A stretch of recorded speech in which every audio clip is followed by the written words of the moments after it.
My name is Tiramye Albert. I am in primary 5 class. I have come here to oppose this motion, which states that My first point, animal rearing helps on food supply, e.g. like meat and milk and others from animals, like goats and cows. My second point, I have come here to oppose this motion, which is wrong 100%. My first point. I have come here to propose this motion, which is really saying that animal rearing is better than crop growing. Is correct 100% due to following reason. I have come here to oppose this motion, which is already states that crop growing is better than animal rearing. It is correct 100%.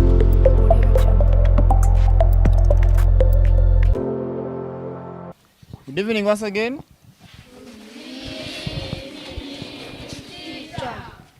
How are you? Sit down. So we have organized a debate between two houses saying that the animal rearing is better than crop growing. For Brilliant, they are going to support the motion while saying that the animal rearing is better than crop growing. For INDAHIGWA, they are going to reverse while saying that the crop growing is better than animal rearing. So I call upon you members to come and support your sides. So with that, or with those, let me welcome the chairperson to open our debate. So chairperson, you are highly welcome. Good evening, parliamentarians. Sit down. I'm the chairperson of today's debate. My name is Gasana Brighty. I am in primary 5 class. Our debate is talking about animal rearing is better than crop growing. We have two sides. One is proposer, another is opposer. Proposer are proposing the motion, opposer are opposing the motion. Let us, I welcome our secretary.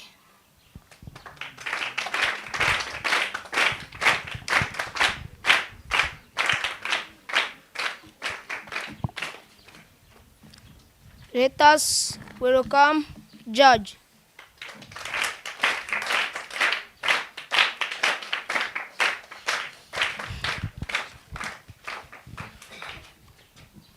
Proposal side. Honorable Bella, you are welcome.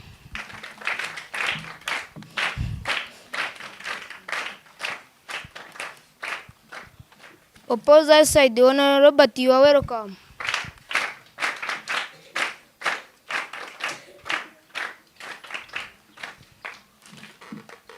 Proposal side, Honorable Bete, you are welcome.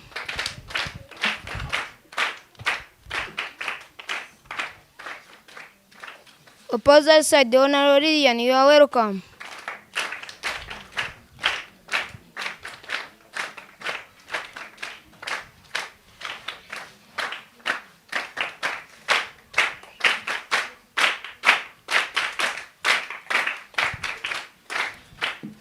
Proposal side, Honorable Samuel, you are welcome.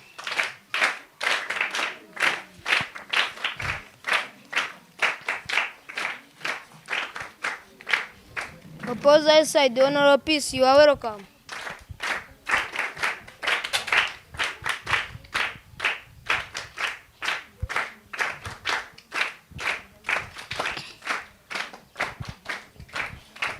Let us open our debate. Honorable Bella, stand up for recognition.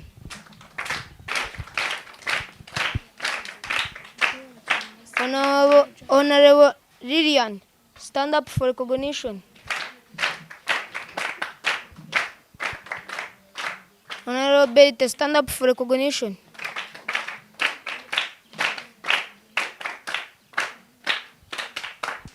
Honorable Robert, you are welcome. Stand up for recognition.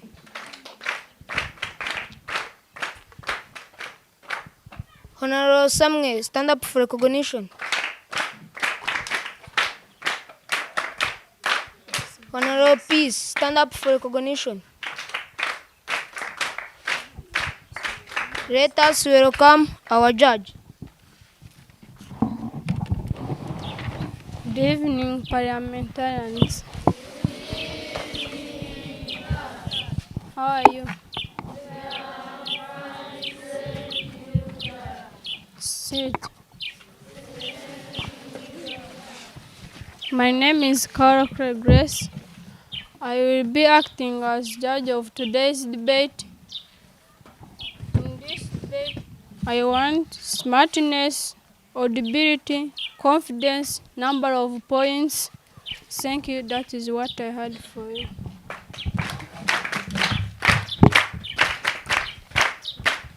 Secretary, you are welcome. Good evening, parliamentarians. Thank you. Sit down. My name is Jose Devota. I am in primary 6 class. I will be acting as a secretary of today's debate. Thank you. Proposal side. Honorable Berite, you are welcome. Thank you, Chairperson, Judge, Secretary. Opposer side, proposer side, plus the audience at large.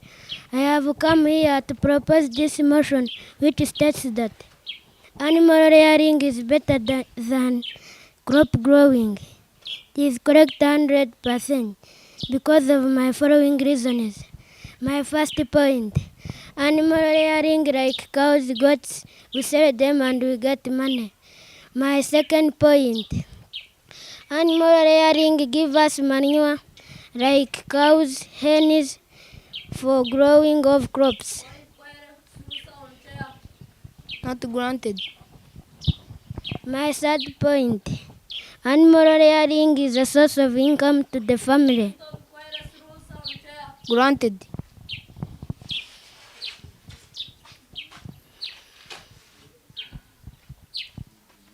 You Honorable Berite, manure for what? Manure for growing of crops.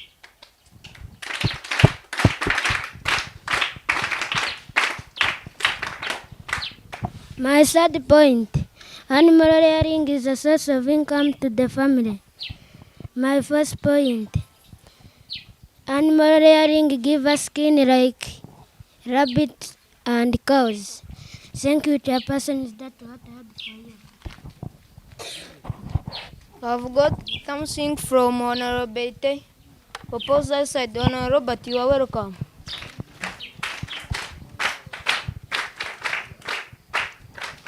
Thank you, Chairperson, Judge, Secretary, opposer side, proposer side, plus the audience at large. My name is Tiramye Albert. I am in primary 5 class. I have come here to oppose this motion, which states that animal rearing is better than crop growing.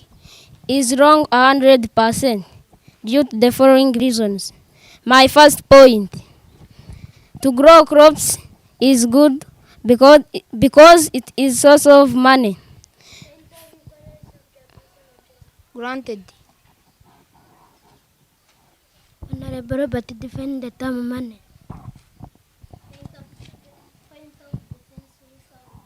Granted.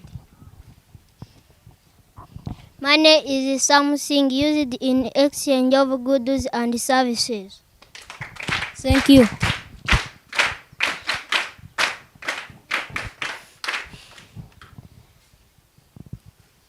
My first point.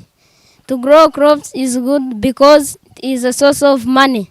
For example, when we grow cash crop like tea, coffee, cotton and etc., we can sell it and we get money. My second point. When we grow crops, we get food like maize, beans and others. My third point.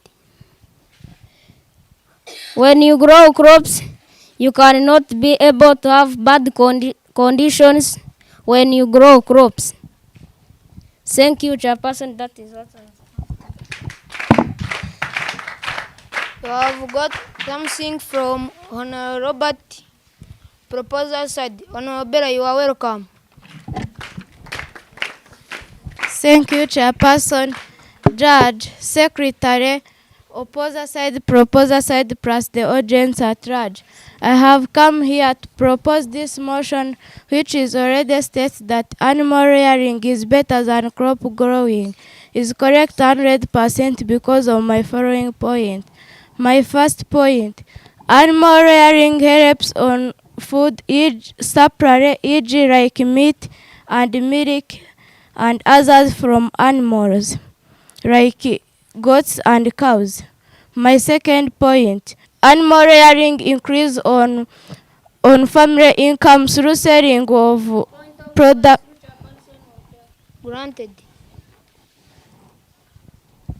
Honorable Bera, define the term income.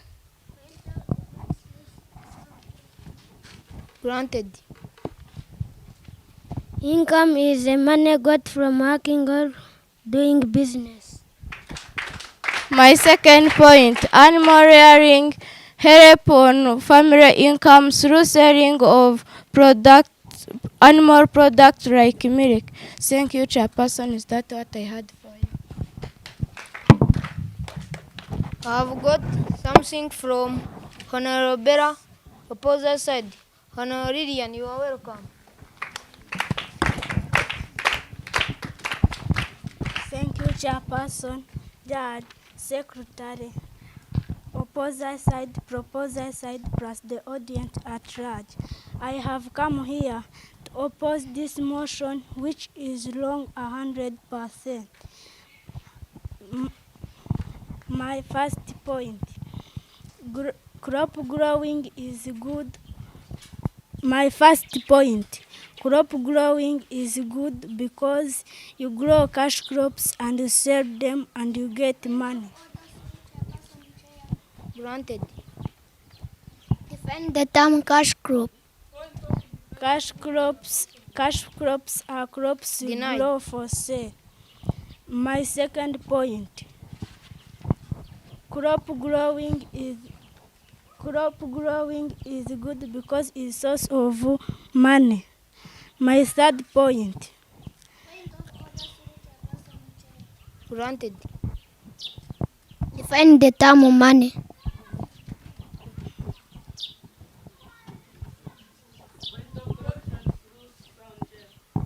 Granted. It's not point of order, it's point of inquiry. my third point, growing of crops is good because it's source of money. My fourth point, Granted. Define the term money. Granted. Money is the exchange of goods and services. thank you. My fourth point, crop growing creates job for many people. E.g., you can go in a garden of tomatoes and you find there like 30 farmers, while in farm you cannot find there even like 5 cowboys. My fifth point, crop growing give profit for short period of time. e.g. one mouth to two mouth. Thank you, Chairperson. Is what I had for you. I've got something from Honorable Lillian. Proposal side, Honorable Samuel, you are welcome. Thank you, Chairperson, Secretary, Judge, Opposer side, Proposer side, President at large. I have come here to propose this motion which is really saying that animal rearing is better than crop growing. Is correct 100% due to following reason. My first point, animal rearing provides employment to people. If you have a cow, you can look for houseboy and that houseboy graze for you those cow. My second point, animal rearing provides eggs for babies that for babies, hence giving them proteins. Granted.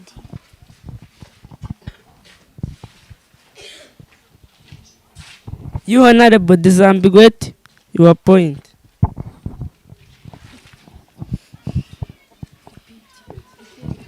My third point, animal rearing provides meat and milk that help us in avoiding disease like kwashiorkor. Thank you. Granted. Honorable Samuel, what causes kwashiorkor? Lack of protein. Thank you, Chairperson. Is that what I had for you? Granted. You Honorable define the term protein. Protein are body-building food. I've got something from Honorable Samuel. Opposite side, Honorable Peace, you are welcome.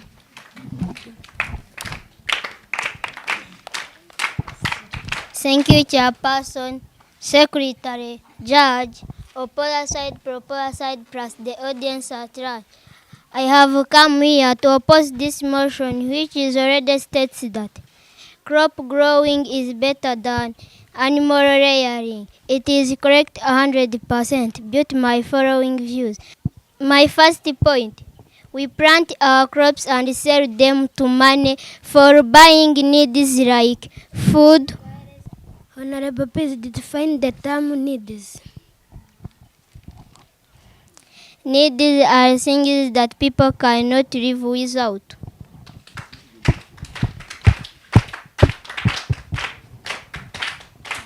My first point, we plant our crops and sell them to money for buying needs like food, clothes, and shelter. Granted. Define the term money. Money is something used in exchange of goods and services. My second point,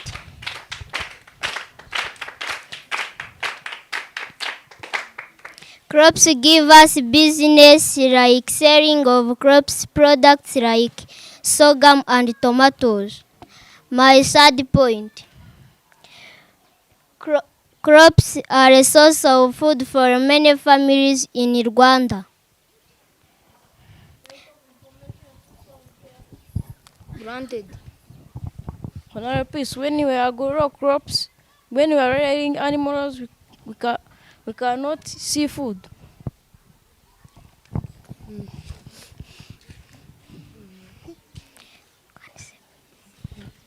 We can see, but is few people can see. My first point, plants give us medicines. Thank you, Chairperson. Is that what I had? Medicine for what?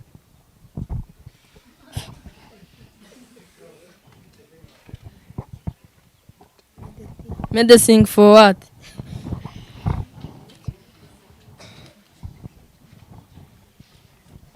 Medicine for treating sick people.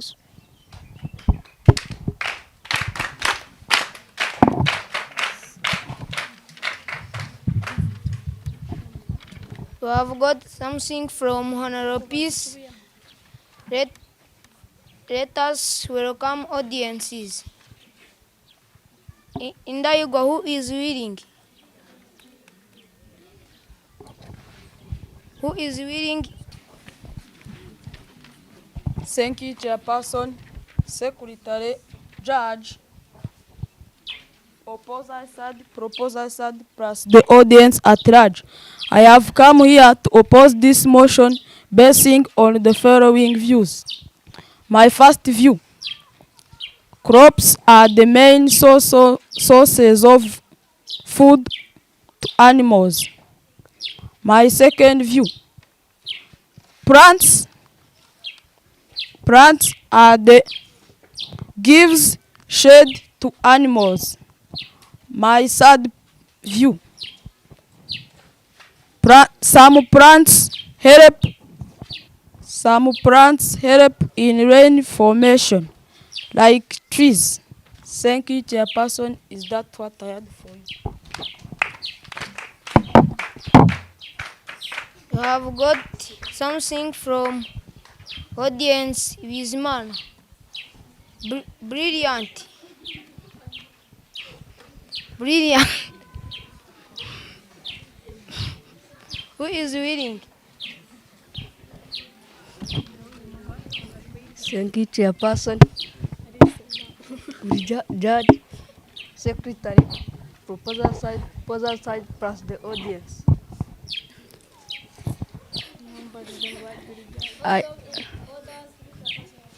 Granted.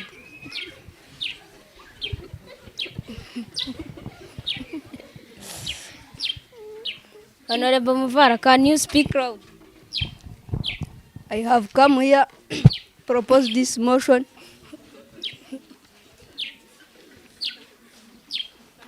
which is said that animal rearing is better than crop growing. It is correct 100% because of my following reasons. My first reason: animal rearing Granted.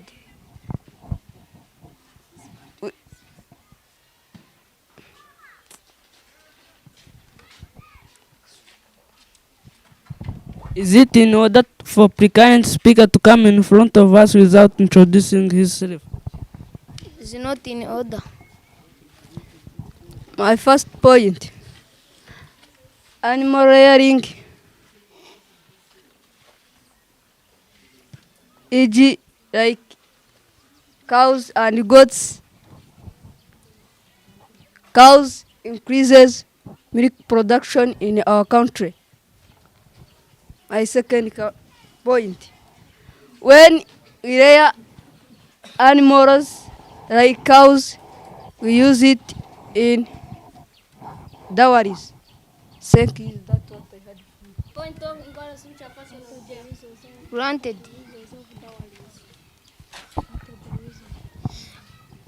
Honorable Muvara, what are uses of dowries? To use in wedding ceremonies. Granted. Honorable Muvara, what is the meaning of dowries? Dowries is it for buying girls. Meaning of dowries: we use it in wedding ceremonies. Granted.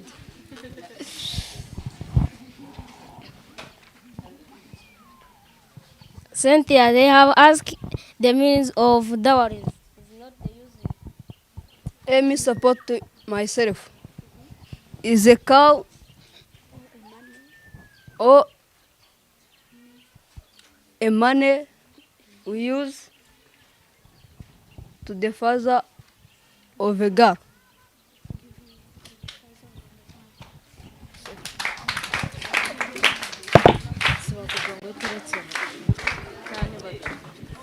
We have got something from audience Muvara. Indahigwa, who is willing?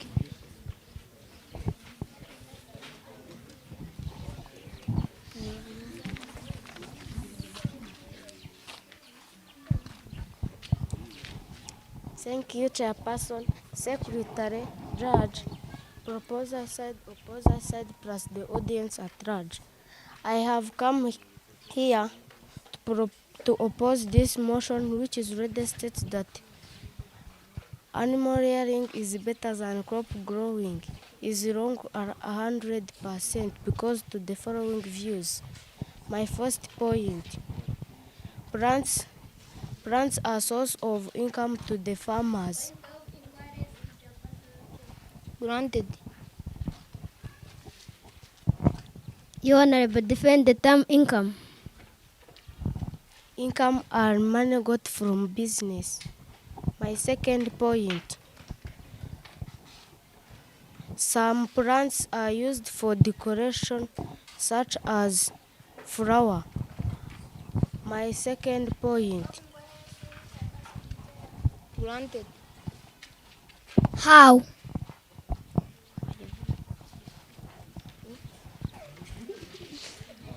there are some trees, like ornamental trees, which are used in decoration, like rose, lavender, and shade trees.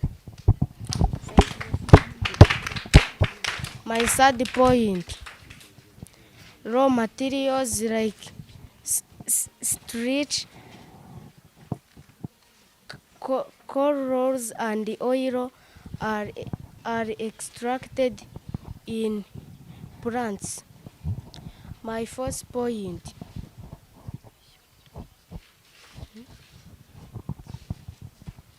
plants are used in formation for rainfall. Granted. Honorable Gatoya, can you speak loudly? Raw materials like scratch, corals, and oil are extracted for rainfall. Thank you, Chairperson. Is that what I had for you? I've got something from audience Jane. Brilliant. Who is willing? Thank you, Chairperson, Secretary, Judge, Proposer side, plus the audience. I have come here to propose the motion. Granted. Honorable Rusagara, can you introduce yourself? My name is Rusagara Charles. I come from Kigali City. I am in primary 6 class. My first point: rearing animals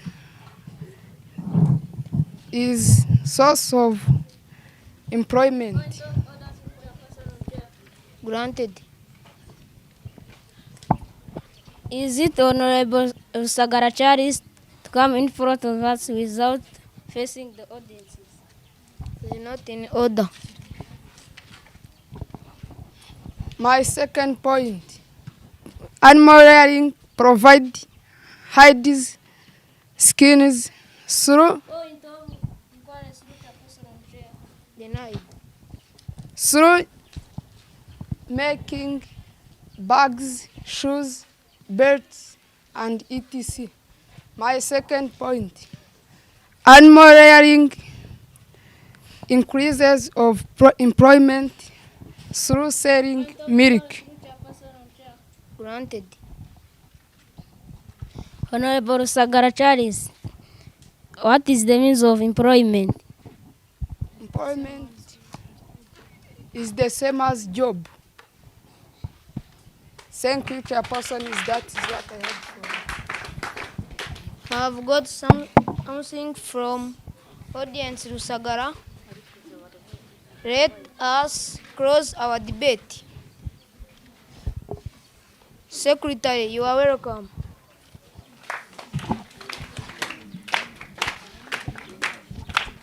Thank you. Let us start with brilliant side. Honorable Berite scored 4 points. Honorable Bera scored 2 points.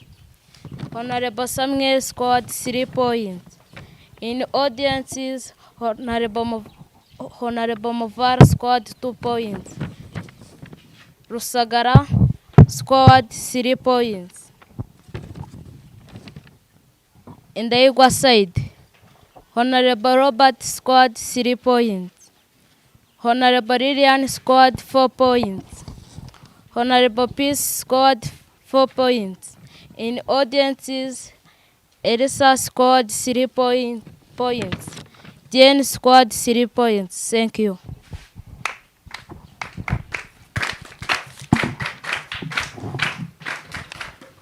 Let us. Indahigwa oye! Brilliant oye!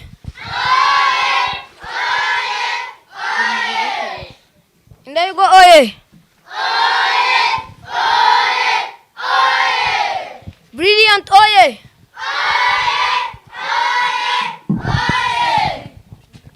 Indahigwa oye!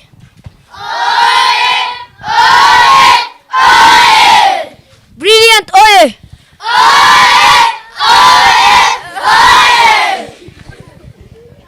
Indahigwa oye! Brilliant oye!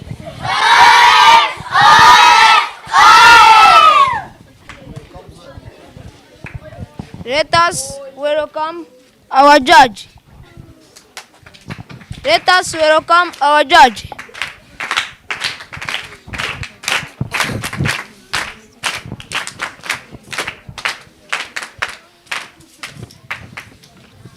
I was acting as judge of today's debate. In this debate, I was giving marks according to the following: smartness, audibility, confidence, and number of points. We got to the side of brilliant. Honorable Berite has scored 15 marks. Honorable Bella, she has scored 14 marks. Honorable Samuel, he has scored 14 marks. We go to the audience. Honorable Nassan has scored 14 marks. Honorable Charles, he has scored 11 marks. We go to the Indahigwa side. Honorable Robert, he has scored 15 marks. Honorable Lillian, she has scored 13 marks. Honorable Peace, she has scored 16 marks. We got the audience. Honorable Elisa, he has scored 12 marks. Honorable Jane, he has scored 10 marks. The total is 56. The winners of today's debate are Brilliant side, and the second one is Indahigwa side.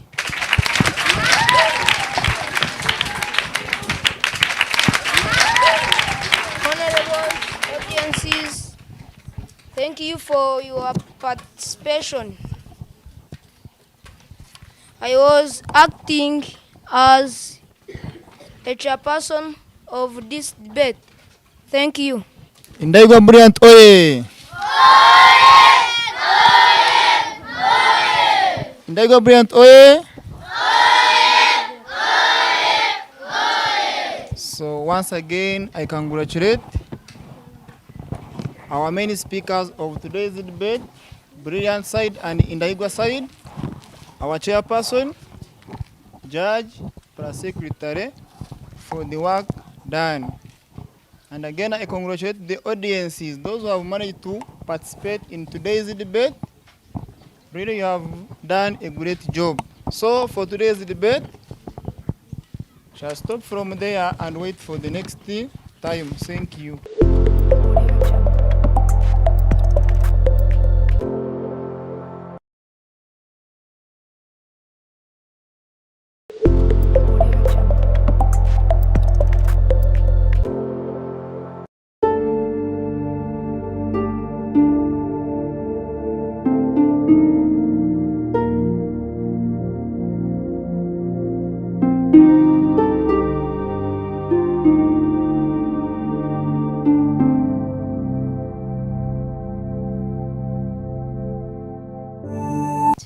My name is Jose Devota. I am in primary 6 class.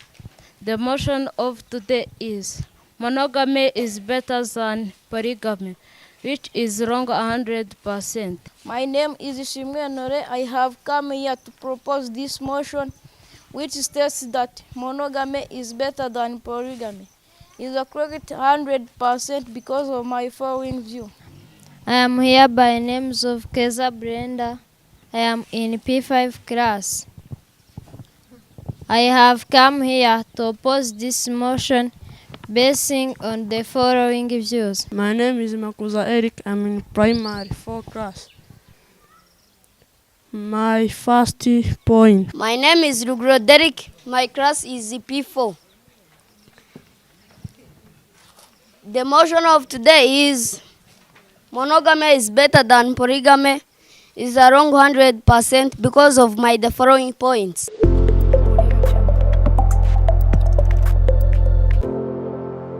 Good evening, everybody.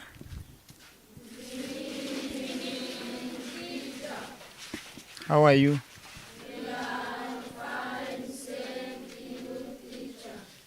Sit down. As we always say, or as we always do, today we have organized for you a debate between Indahigwa and Brilliant House. So we're having two houses competing together. The motion of today is monogamy is better than polygamy, whereby I can give a brief introduction about monogamy and polygamy. As monogamy is a state whereby a man marries more than one.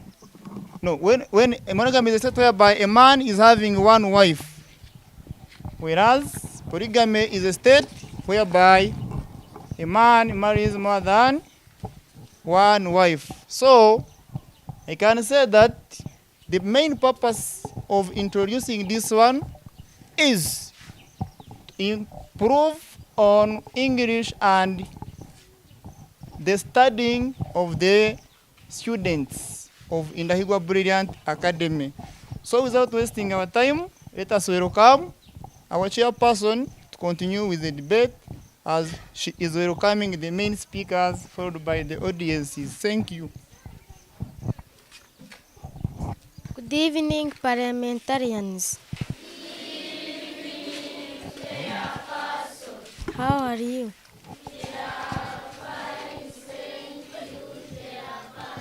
Sit down. I'm the chairperson of today's debate. My name is Mkawari Sajeni. I am in primary 6 class. The motion of today's debate is monogamy is better than polygamy, whereby you having two sides, proposer side and opposer side. Proposer side are supporting the motion, while opposer side are changing the motion. Proposer side, Honorable Keza, come and take your seat.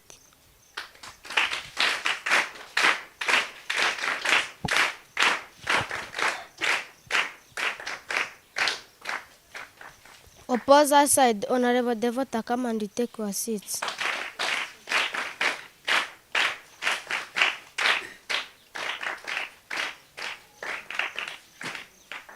Opposer side, Honorable Honore, come and take your seat.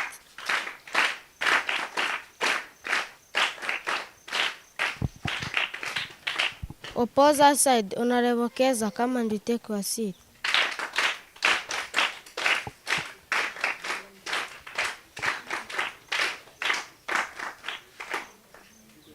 Opposer side, Honorable Makuza, stand up, come and take your seat.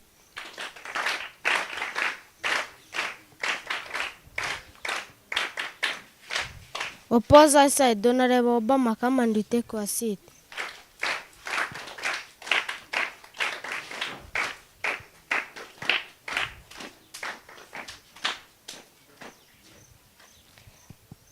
The time allowed in this debate, many speakers, is 4 minutes. Audience is 2 minutes. Points allowed in this debate. Point of order ever allowed. Point of defense, point of inquiry, point of information, point of supplement, point of correction. Let us welcome our secretary.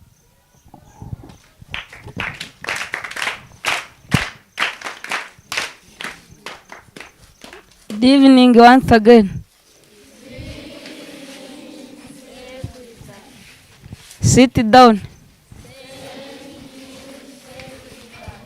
I am here by names of Gisubizo Olivier. I will be acting as secretary of today's debate. Thank you. Let us welcome our judge.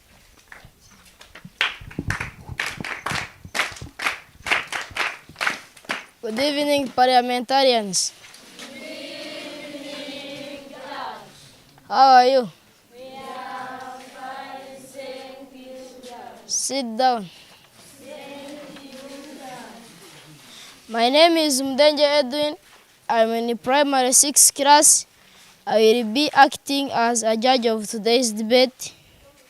Thank you. Let us welcome our timekeeper.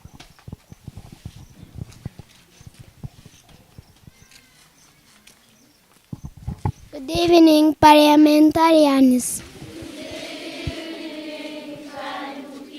How are you? We are fine, thank you, timekeeper. Thank you, sit down. Thank you, timekeeper. My name is Adire Samuel. I am in primary 5. I will be acting as timekeeper in this debate. Time allowed in this debate is many speakers 4 minutes. Audience 2 minutes. Thank you.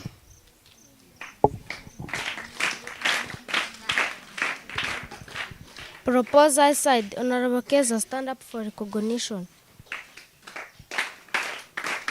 Opposer side, Honorable Devota, stand up for recognition. Proposer side, Honorable Honore, stand up for recognition. Opposer side, Honorable Brenda, stand up for recognition. Proposer side, Honorable Makuza, stand up for recognition. Opposer side, Honorable Obama, stand up for recognition. Let us start our debate. Proposer side, Honorable Keza, you are welcome. Thank you, Chairperson, Secretary, Judge, Opposer side, Proposer side, plus the audience at large. I have come here to propose this motion, which is states that monogamy is better than polygamy. Monogamy is a set where a man married with one wife. While polygamy is when a man married with more than one wife, which is correct 100% because of my following views. My first view, monogamy prevents greed among family members. Point of inquiry through Madam on chair. Granted. Your Honor, what is the meaning of greed? Greed means a person who don't want to give you anything. My second view, monogamy increases long-term planning for future life.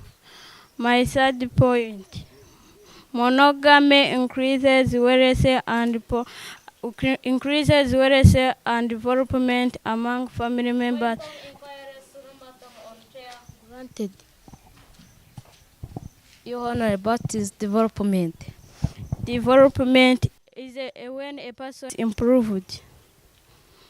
My third point, monogamy increases wealth and development among family members because both work together to increase development. My first point, monogamy minimizes saving because they don't have many things to spend the money on. My fifth point, if you have one wife, be easy if she can produce like 2 children, and be easy to buying for them food and paying for them school fees. Thank you, Chairperson, is what I had for you. We have got something from Honorable Keza. Opposite side, Honorable Devota, you are welcome. Thank you, Chairperson. Secretary Judge, proposer side, plus the audience at large. My name is Jose Devota. I am in primary 6 class. The motion of today is monogamy is better than polygamy, which is wrong 100%. Monogamy is a state where a man marries one wife, while polygamy is when a man marries more than one wife. My first view. In polygamy, a man has to eat balanced diet because he has to eat from different wives. Granted.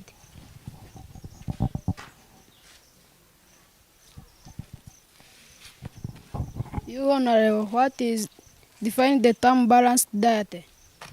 Balanced diet is the diet which contains all food values in the body.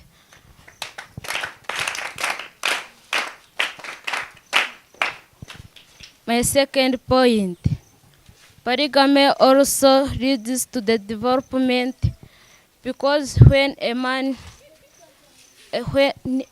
marries more than one wife, they can produce children. Those children can work for the country. My third point, polygamy increases security among family members. This is done by both children and parents. My fourth point, polygamy increases food production in the family because work done by many people is greater than work done by few people. Granted.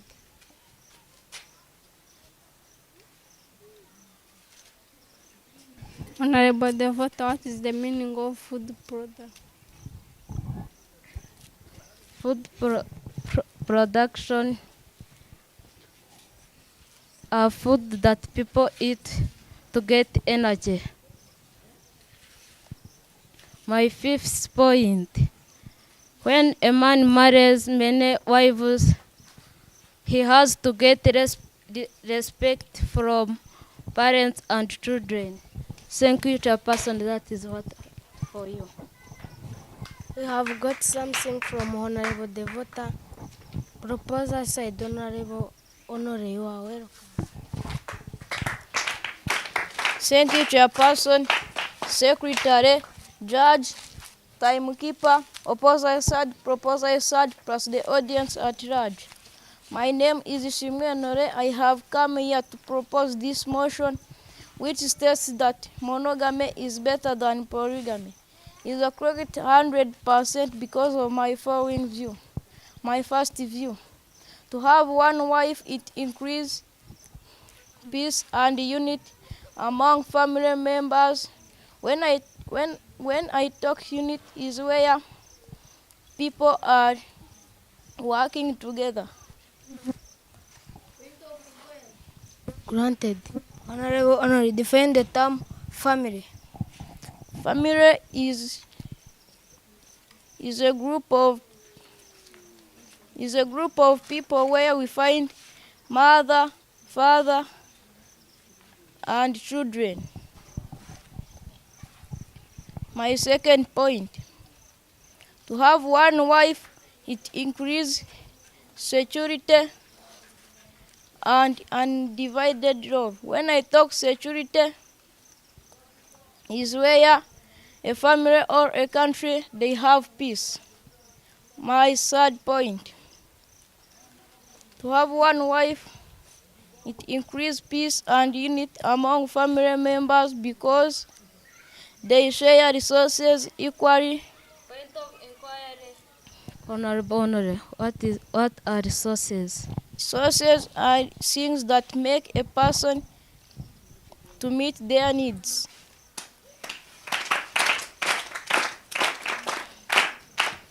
When I talk to resources, for example, and when there are two children, they share it equally. Thank you, Chairperson. Is that what I had for you? You have got something from Honorable Honore. Opposite side, Honorable Keza, you are welcome. Thank you, Chairperson, Secretary, Judge, Timekeeper, opposer side, proposer side, plus the audience. I am here by names of Keza Brenda. I am in P5 class. I have come here to oppose this motion basing on the following views. My first view. When you have more wives, you can produce many children, and that children help you in different business. For example, Granted. You Honorable, define the term business.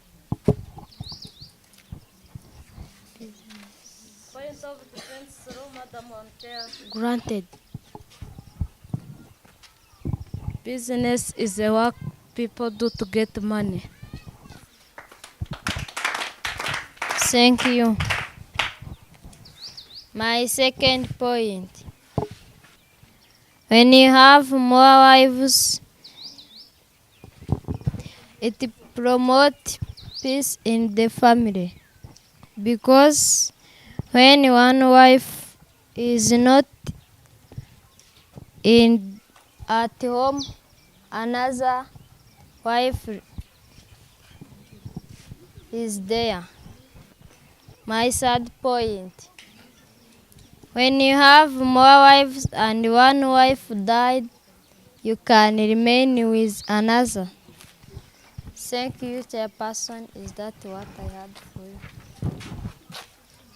Proposal side, Honorable Makuza, you are welcome.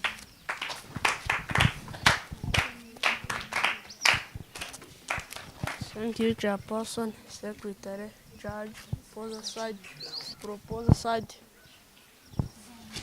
plus the audience at large. My name is Makuza Eric. I'm in primary 4 class. My first point is a provision of basic needs such as food, clothes, and shelter. Point of inquiry. Granted. What are basic needs? Basic needs are things people cannot live without.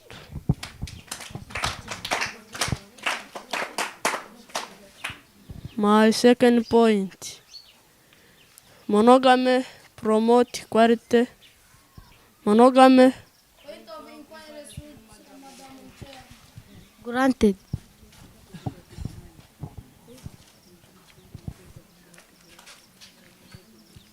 You Honorable, what is the meaning of equality? Equality is the state of having the same rights. My third point.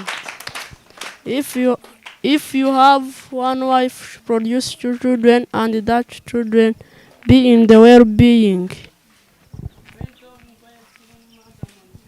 Denied. Not granted. My first point.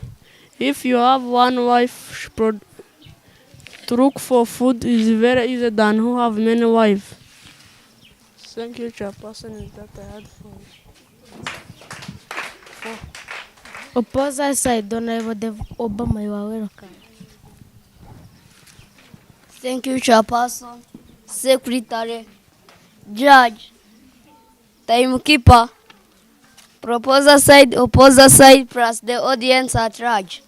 My name is Rugro Derek. My class is P4. The motion of today is monogamy is better than polygamy is a wrong 100% because of the following points. My first point, polygamy increase family members. When a man, my second point, when a man marry many wives, he gets respect from both wives and their children. My third point, polygamy promotes security in. Granted.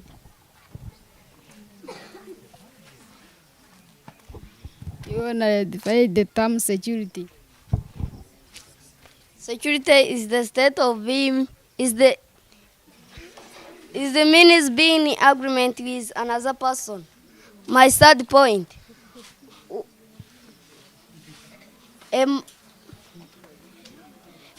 polygamy promotes security in the family. This is done by both children and their wives. Thank you, Chairperson. Is that what I had for you? Proposer said the person who is willing can come and debate. Thank you, Chairperson, Secretary, Judge, Timekeeper, Proposer side, Opposer side, plus the audience at large. My name is Gasoredan. I am in primary 5 class. I have come here to propose this motion which states that monogamy is better than polygamy, which is correct 100% because of my following view. My first view, if you have one wife, it is easy to make budget. When I talk budget is the statement which shows income and expenditure. Granted. Your Honorable, what is expenditure? Expenditure is a things we buy money. My second point, if you have one wife, and it is easy to give them balanced diet. When I talk balanced diet, is a meal that contains all food in various amounts, in right amounts.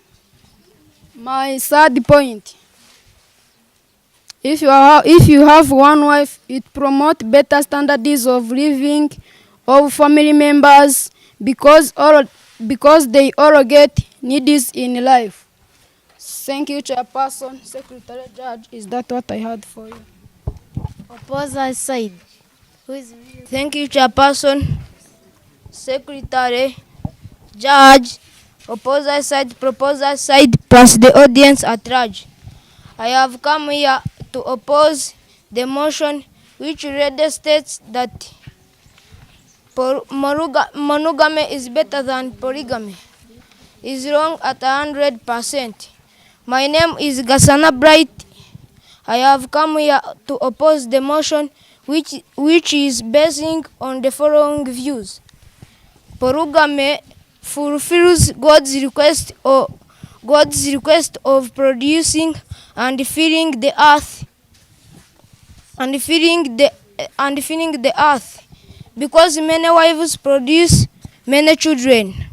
My second point, children produced by many wives increases population in an area.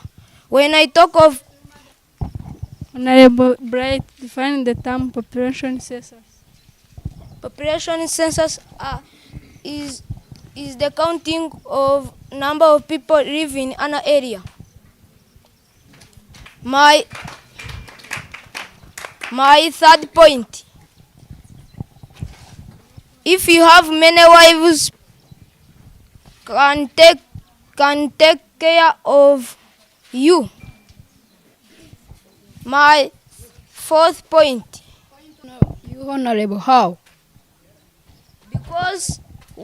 Because one wife, she can say that if I am not taking care for him, he can go to another. My fourth point.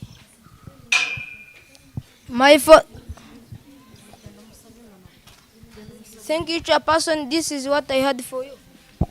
Proposal side. Who is willing?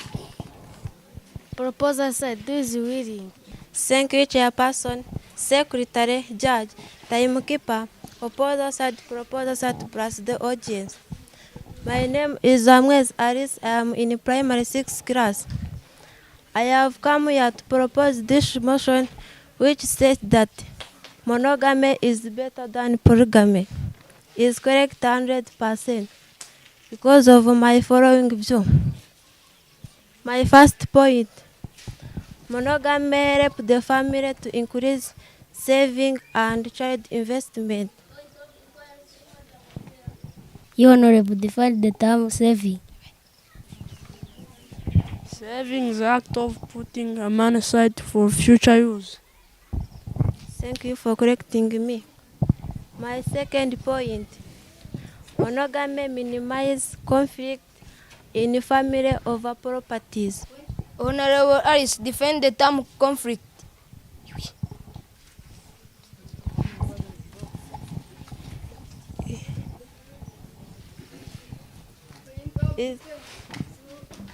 Granted. Granted.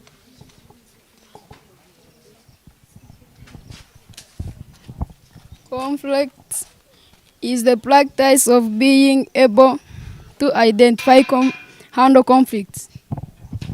Thank you. Thank you, Chairperson. Opposer side. This is willing.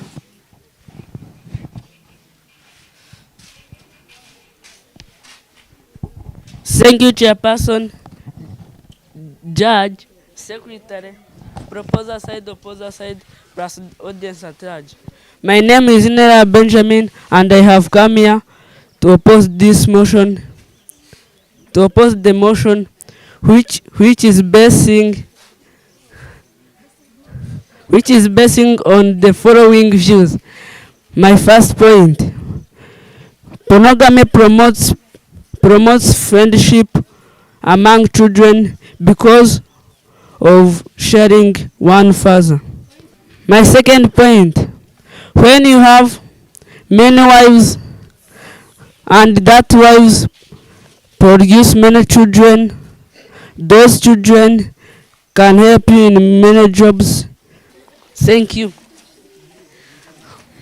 My second point, when you have many wives and those wives produce many children, those children can help you in many jobs, for like digging, like when you have the gardens, they can dig that garden.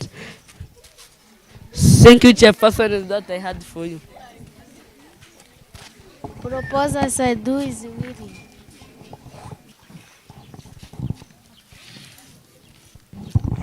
Thank you, Chairperson, Secretary, Judge, Timekeeper, Opposer side, Proposer side, plus the audience at large.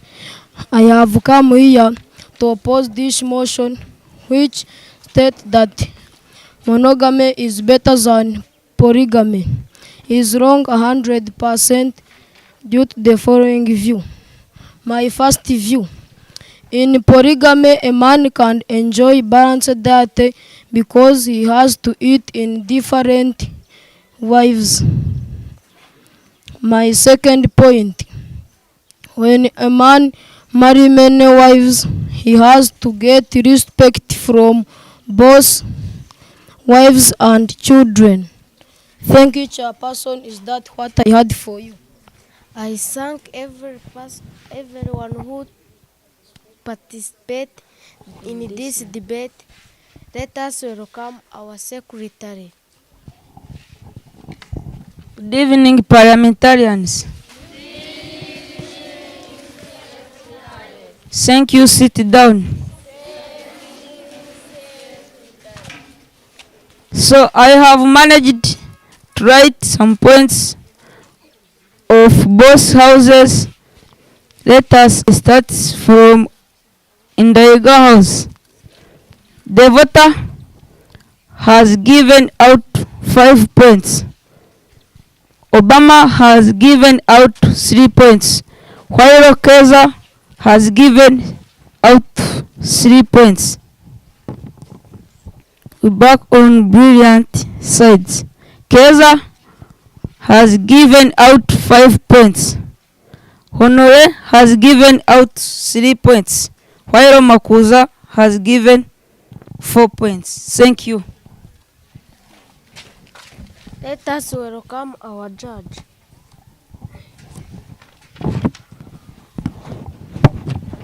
Good evening once again. How are you?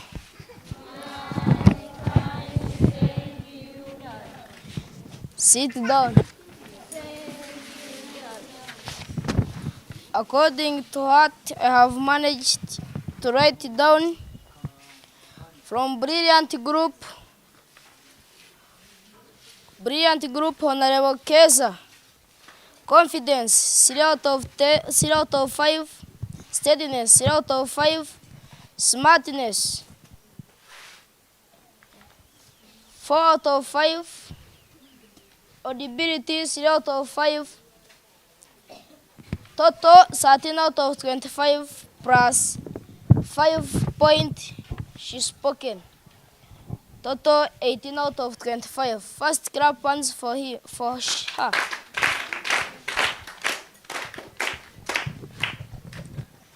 INDAHIGWA side. Honorable the voter. Confidence 3 out of 5. Steadiness 3 out of 5. Smartness 5 out of 5. Audibility 4 out of 5. Total 15 out of 25 plus 5 point she spoken, which is equal to 20 out of 25. Clap hands for her. Back to Brilliant Group. Honorable Honore. Confidence 3 out of 5. Steadiness 4 out of 5. Smartness 5 out of 5. Audibility 3 out of 5. Total 15 out of 25 plus 3 points he spoken. Total 18 out of 25. Clap hands for him. INDAHIGWA Group. Honorable Obama. Confidence 5 out of 5. Steadiness 4 out of 5. Smartness 5 out of 5. Audibility 4 out of 5. Total 18 out of 25 plus 3 points he spoken. Total 21 out of 25. Clap hands for him. Brilliant side. Honorable Makuza. Confidence 1 out of 5. Steadiness 2 out of 5. Smartness 5 out of 5. Audibility 2 out of 5. Total 10 out of 25 plus 3 points he spoken. Total 13 out of 25. Clap hands for him. Back to INDAHIGWA. Honorable, audience. Bright. Confidence 4 out of 5. Steadiness 3 out of 5. Smartness 4 out of 5. Audibility 3 out of 5. Total 14 out of 25 plus 3 points is spoken. Total 17 out of 25. Clap hands for him. Brilliant Group. Audience, done. Confidence, 4 out of 5. Steadiness, 3 out of 5. Smartness, 5 out of 5. Audibility, 3 out of 5. Total, 15 out of 25. Plus 3 points he spoken. 18 out of 25. Clap hands for him. INDAHIGWA group. Audience, Benjamin. Confidence, 4 out of 5. Steadiness, 3 out of 5. Smartness, 4 out of 5. Smartness, 4 out of 5. Audibility, 4 out of 5. Total, 14 over 25. Plus 3 points he spoke. 17 out of 25. Clap hands for him. Back to brilliant. Audience, Alice. Confidence, 3 out of 5. Steadiness, 4 out of 5. Smartness, 5 out of 5. Audibility, 3 out of 5. Total, 15 out of 25. Plus 3 points she spoken. Total 18 out of 25. Clap hands for him. So, according to what I have managed to write down, INDAHIGWA side total for all of them is 106. Clap hands for them.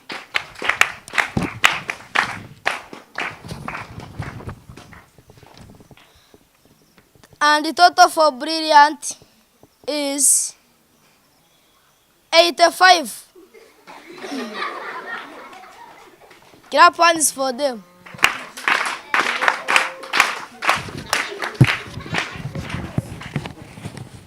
I thank for all of those who participated. The winners of today's debate is INDAHIGWA side. Thank you.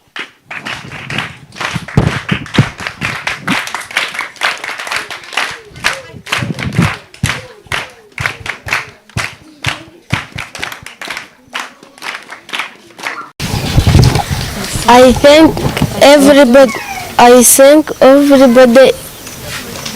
Who participated in this debate.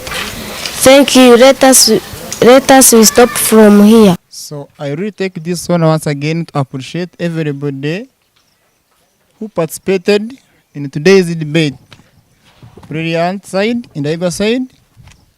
For sure you have tried your level best to do something which is somehow productive. Thank you. So, it is a piece of advice to everybody who is getting us.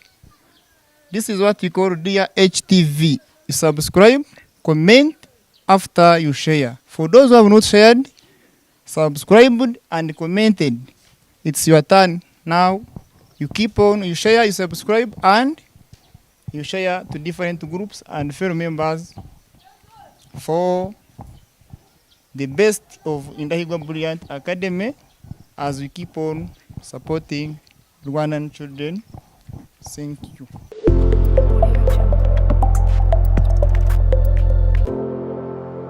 Proposal side, Honorable Kawarokore, welcome. Thank you, Chairperson, Judge, Secretary, proposal side, plus the audience at large. My name is Kawarokore Grace. I'm in primary 5 class. I'm Rwandan. I have come here to propose this motion which states that town life is better than village life, which is correct 100% due to the following views. My name is Tiramye Albert.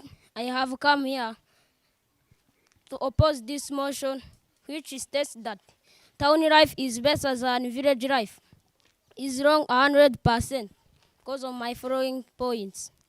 I have come here to propose this motion which is already states that Town life is better than village life, which is 100% due to the following reasons. My name is Mudenye Edwin. I am in primary 6 class. I have come here to oppose this motion, which is already states that town life is better than village life. It is wrong 100% due to the following reasons. My name is Nachritimana Elisa. I am in P6 class. My name is Vera Peace. I am in primary 4.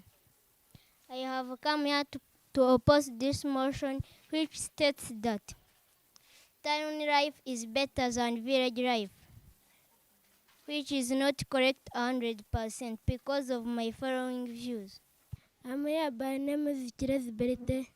I have come here to propose this motion, which states that town life is better than village life due to the following point. My first point.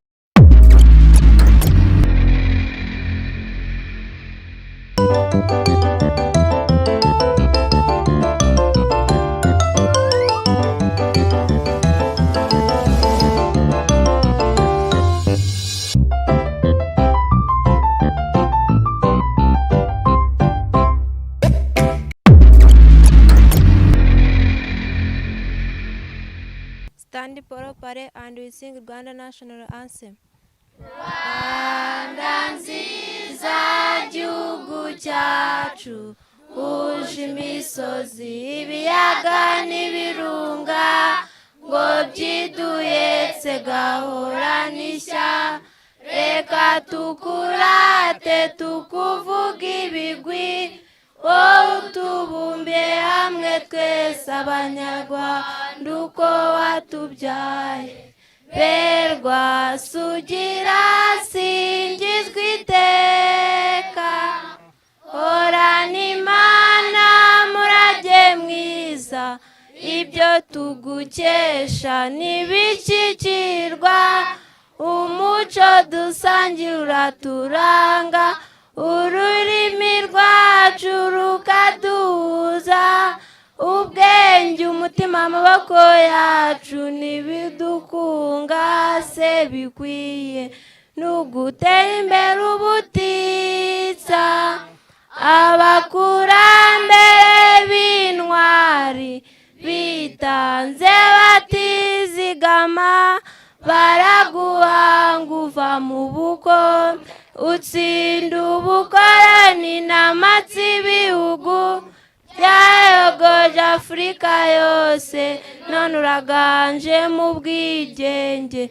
tugukomeye uko turi twese, komeza imigo Rwanda dukunda, duhagurukire kukwitangira, amahoro asabe mu bagutuye, wishyire wizane muri byose, cyo gutera imbere uhamye mu bana amahanga yose, maze ryawe riguha ijambo.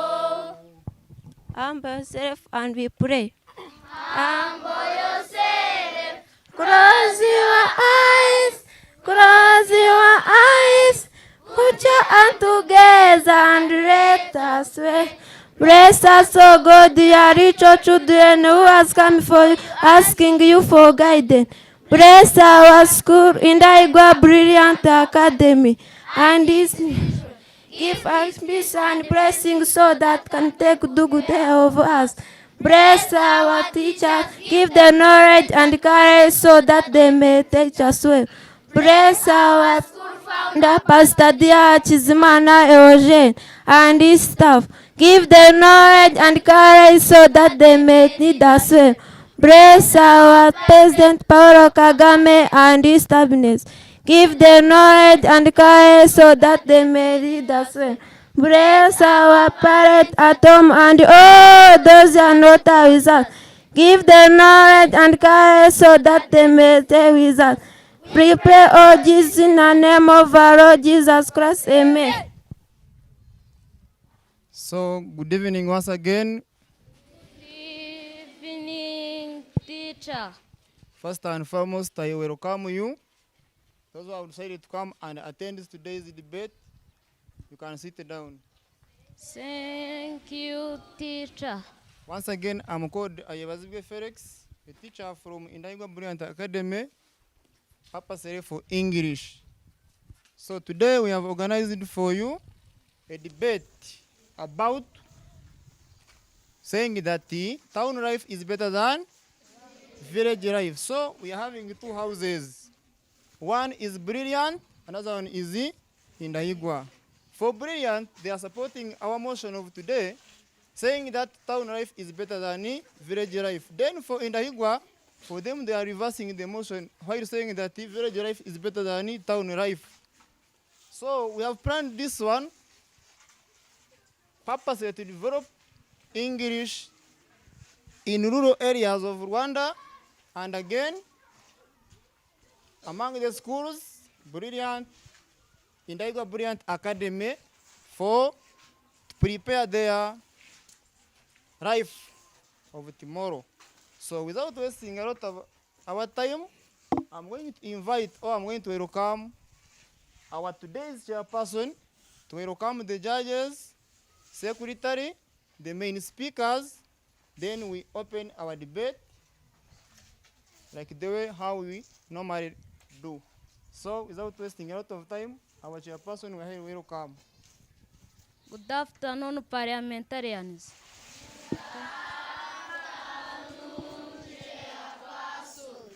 Thank you, sit down. I'm the chairperson of today's debate. My name is Wase Devota. I am in primary 6 class. The motion of today is town life is better than village life. Proposers and opposers. Proposers are proposing the motion. Opposers are opposing the motion. Let us welcome our judge. You come and take your seats.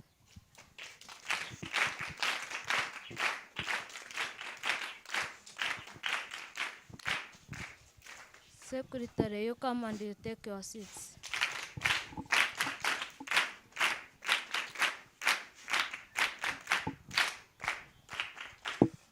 Honorable Elisa, you come and you take your seats.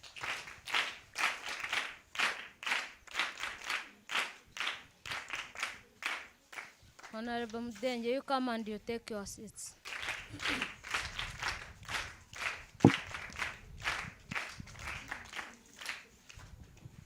Honorable Chires, you come and you take your seats.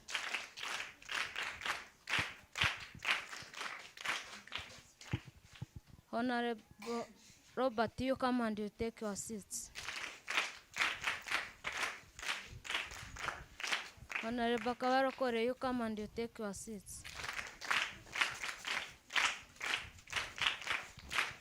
Honorable Peace, you come and you take your seats.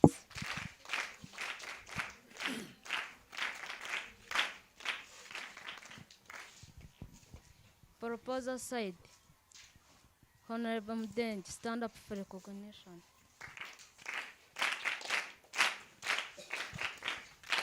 Opposer side, Honorable Elisa, you can stand up for recognition.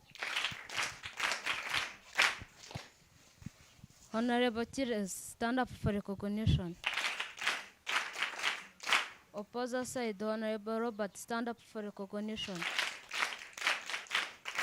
Proposer side, Honorable Kawarokore, stand up for recognition. Opposer side, Honorable Peace, stand up for recognition. Let us welcome our judge. Good evening, parliamentarian. Sit down. As you know, my name is Jabos Kotize. I am teacher of INDAHIGWA Brilliant Academy, but now I'm acting as judge of today's debate. Thank you. Let us welcome our secretary. Yes, I'm by the names of Rosine Igiraneza. teacher from INDAHIGWA BRILLIANT ACADEMY. I'll be acting as a secretary of today's debate. Thank you. Proposal side, Honorable Danger, you are welcome.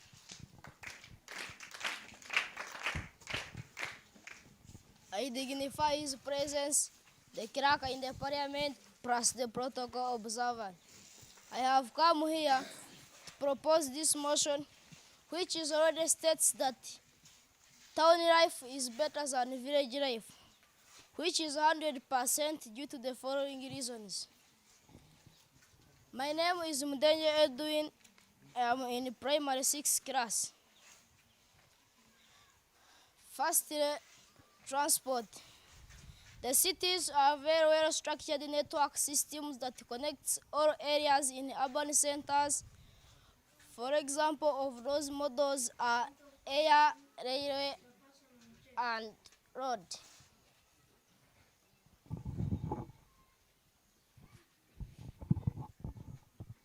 Yes.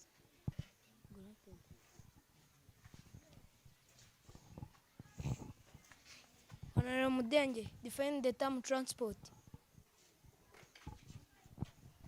Transport is the movement of people and goods from one place to another.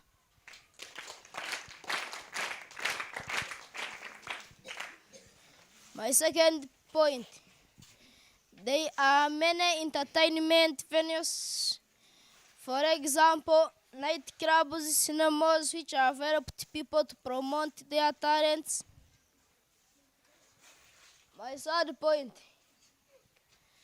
there is high level of technology in town, which is almost nowhere in village. For example, in town, Granted.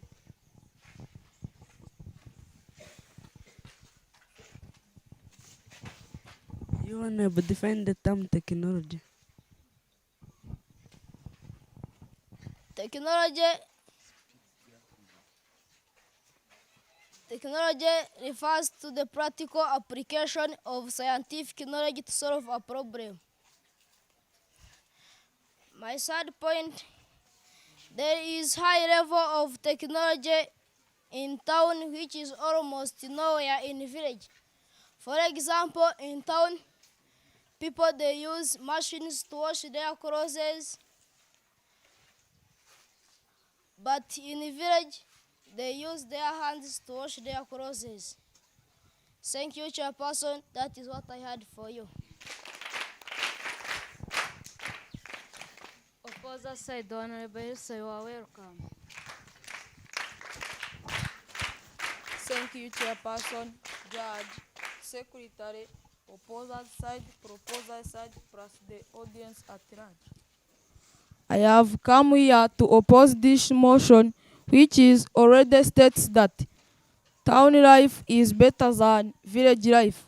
It is wrong 100% due to the following reasons. My name is Nachritman Elisa. I am in P6 class. My first point, in village, children learn from elders, especially when they are sitting in evening on fireplaces. In a village, there is free and cheap Granted. Honorable Elisa, what is the meaning of fireplaces? Fireplaces is when people they are sitting on fire telling the stories about the past.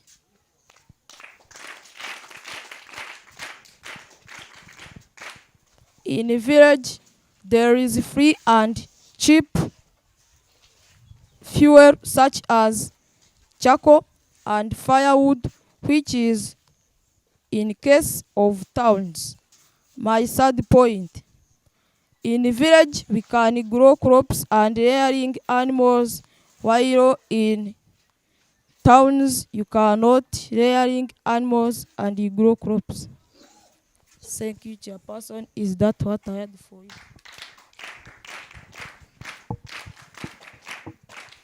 Proposal side, Honorable Chirezi, you are welcome.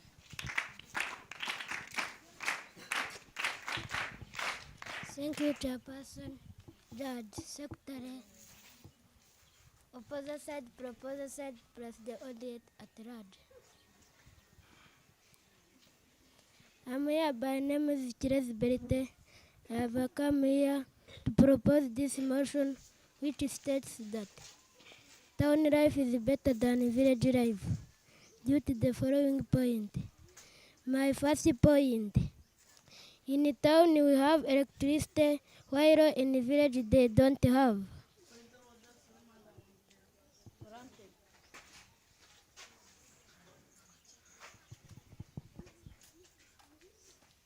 Your neighbor can introduce yourself.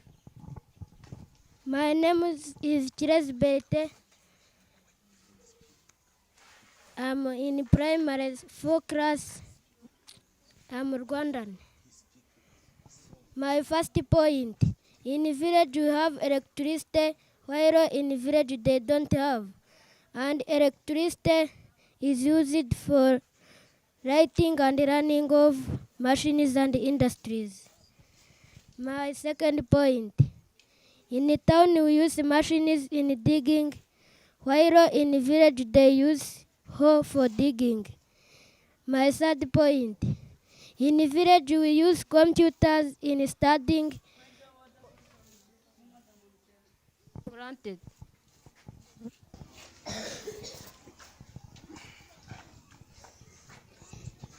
You neighbor define the term computer.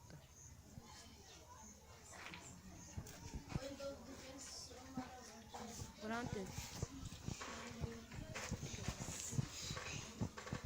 Computer is an electronic device that works under the control of instructions called program.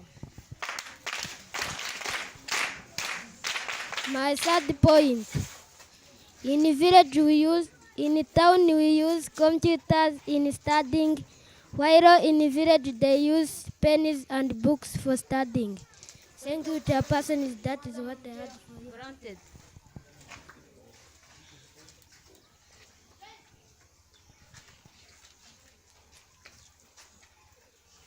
Tell me how in a village, in a town can use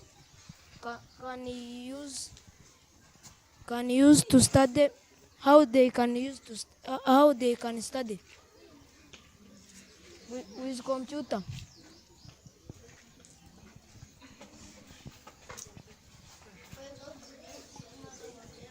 Granted. They can study through the use of internet. Thank you, Chairperson. That is what I had.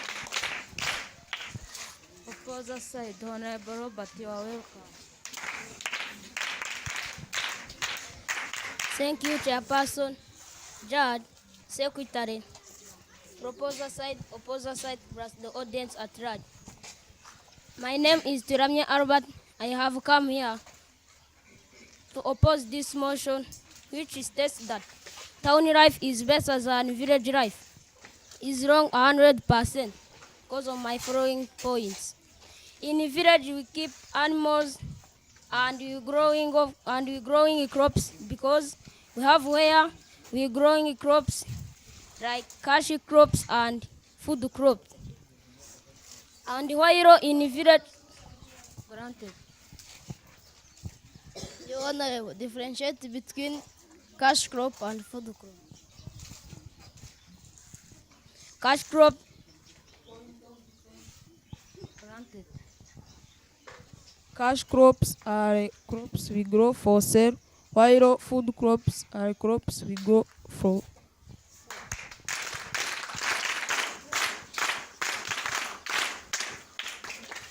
My second point, in the village, we have a good culture, while in the town, they have bad behaviors, and in the town is where we find prejudice. My third point. In a village,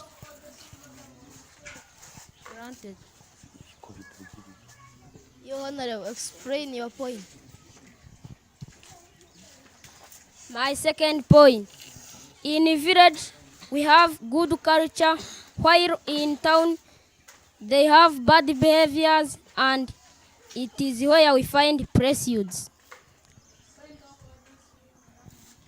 Granted. Your Honorable, what is the meaning of culture? Culture, it is like a good behaviors or behaviors of people who was in the past. My third point. In a village, there is enough food because we have where we grow crops, and in a village we have where we can get shelter because there is not a few land. Thank you, Chairperson. Is that what I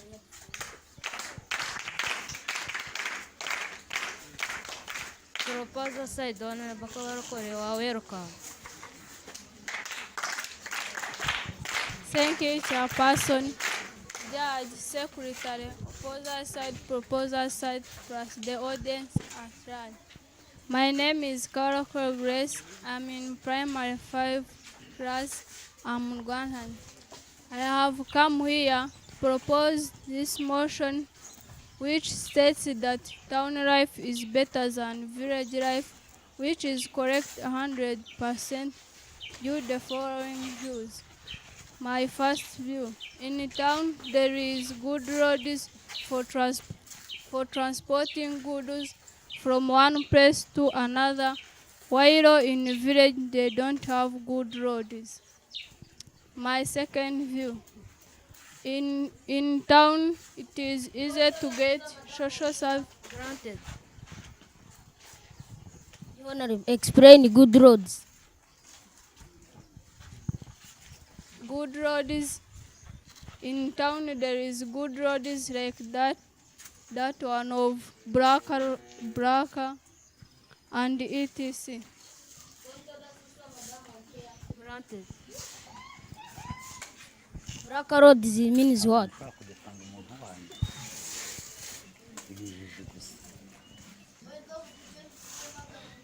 Granted. Braka roads are Tamaka roads.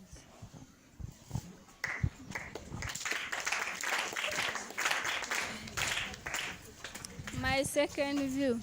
In town, it is easier to get social services, whereby social services are support. What is social service? Social services are support provided to people to improve their well-being. My second point. In town, it is easier to get social services, whereby social services are support provided to people to improve their well-being, like medical service and educational service. My third point. Your Honorable, how we can use medical service? When we go on hospital, they give us medicines and vaccinations. My third point. In town, there is better communication, whereby communication is the sending and the receiving of messages. Honorable, what is communication? Communication is the sending and receiving of messages from one place to another. My third point. In town, there is better communication, whereby communication is the sending and receiving of messages from one place to another through the use of modern communication tools like computers, telephones, and etc. Thank you, Chairperson. Granted.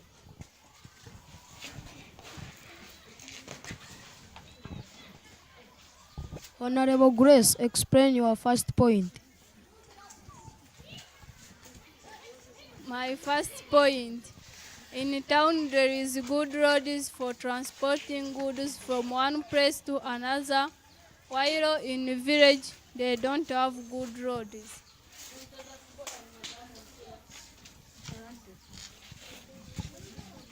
You, Honorable, on the third point, explain modern. My third point.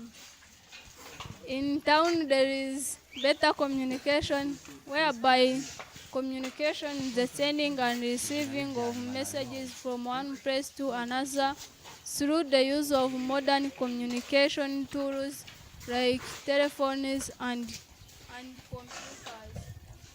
Thank you, Chairperson. Is that what I had for you? Opposite side, Honorable Peace, you are welcome. Thank you, Chairperson, Judge, Secretary, opposite side, proposite side, plus the audience at large. My name is Vera Peace. I am in primary 4. I have come here to oppose this motion which states that town life is better than village life, which is not correct 100% because of my following views. My first view. In village we use not too much money, while in town they use too much money for buying things like food, telephones, clothes, etc. My second point. In village we keep animals, but in town they don't keep animals for meat and milk. My third point. In village we dig and grow crops and we sell in town, but in town they don't dig and... Granted. What are the types of crops you grow? Point of defense, Madam Chair. Granted. Cash crops and food crops. Granted. Differentiate between food crops and cash crops. Granted. Cash crops are crops we grow for sale, while food crops are crops we grow for eat. Granted. Give at least 3 examples of food crops. Granted.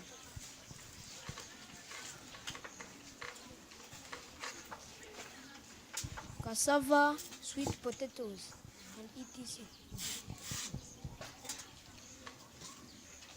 My third point. In village we dig and grow crops and sell in town because in town they don't dig and grow crops like rice, potatoes, etc. Granted. Your Honorable, explain all your points. My first point.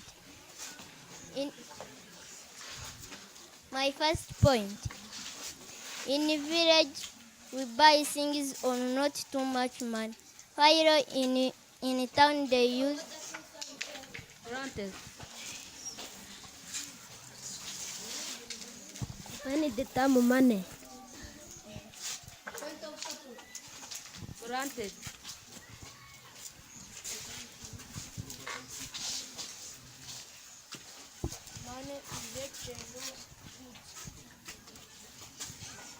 Money is exchange of goods. Granted. Honorable, the word is exchange, not exchange.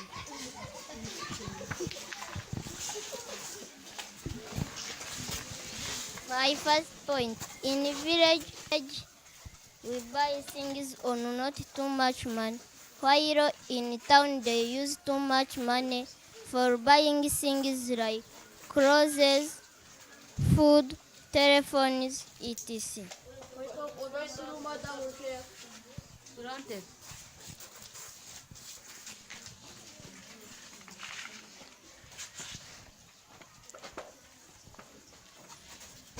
You Honorable, explain how in town you cannot use too much money. In town, how you can use too much money because you don't dig. My second point. In village we keep animals for meat. In village we keep animals while in town they don't keep animals for meat and milk. My third point. We dig and grow our crops, but in town they don't dig and grow crops like potatoes, rice, etc. Thank you, Chapa. Granted.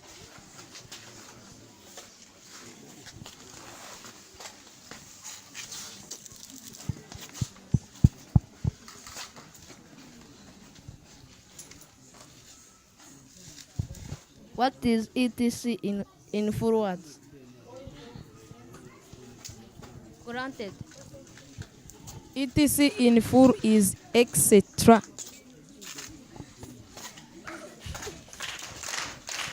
Thank you, Chairperson.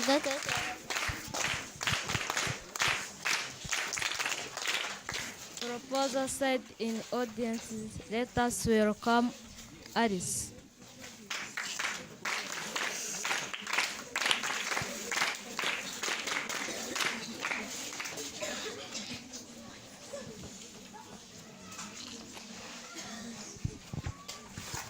Thank you, Chairperson, Secretary, Judge.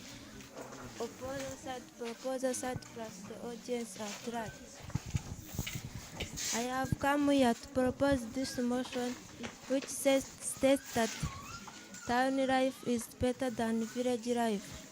Is correct 100% because of my following view. Granted.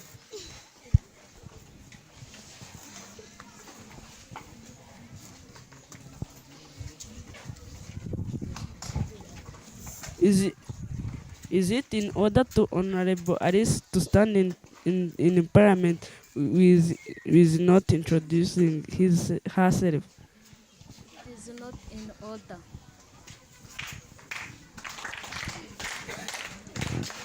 I have come here to propose this motion.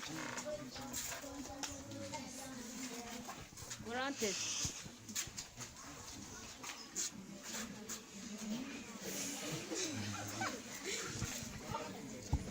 Honorable Alice, can you speak loud?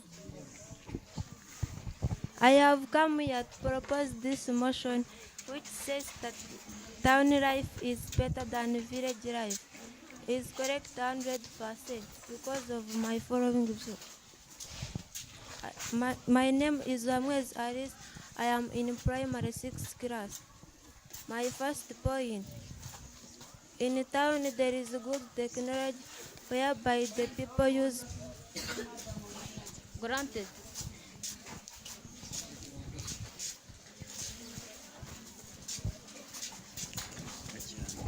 You Honorable, define the term technology.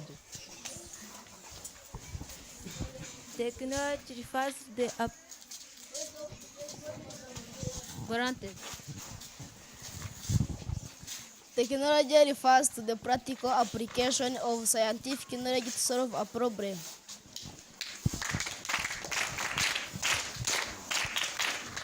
My first point. In a town there is. Granted.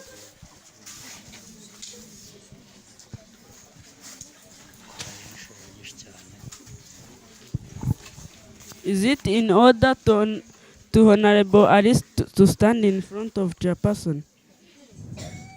Can you face the audience?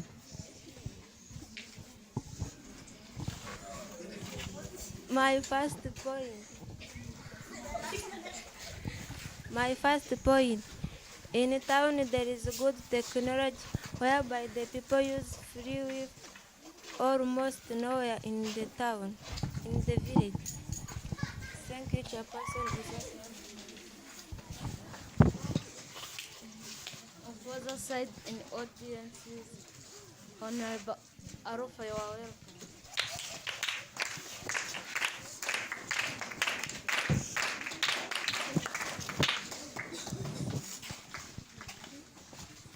Thank you, Chairperson, Judge, Secretary, opposer side, plus the audience at large.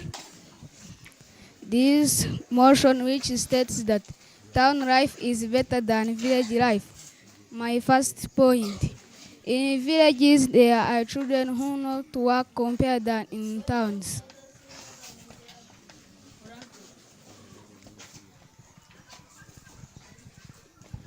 Now, can you introduce yourself? My name is Mauro Arufa. I am in P6 class. I am Ugandan.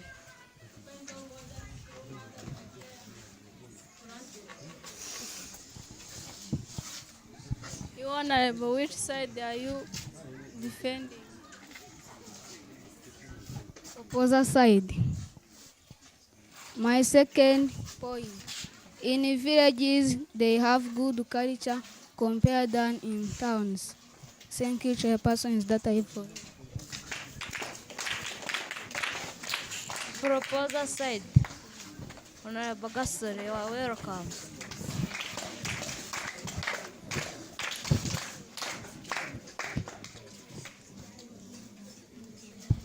Thank you, Chairperson, Secretary, Judge, Opposer side, My name is Gasore Dan. I am in P5 class. I am a Rwandan.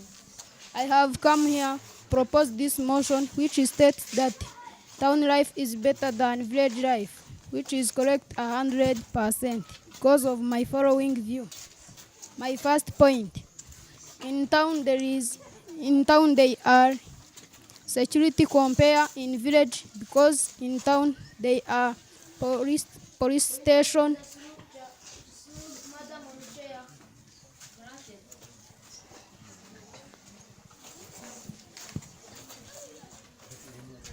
Dan, defend the term security.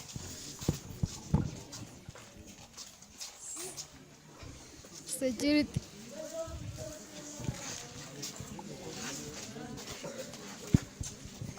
Security is like an action of keeping peace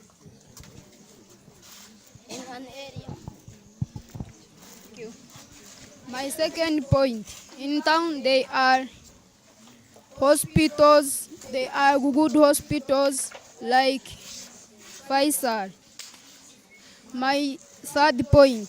In town they are good schools like Kigali Parent School. Thank you, Chairperson. Is that what I had for you? Opposer side, Honorable Olivier, you are welcome.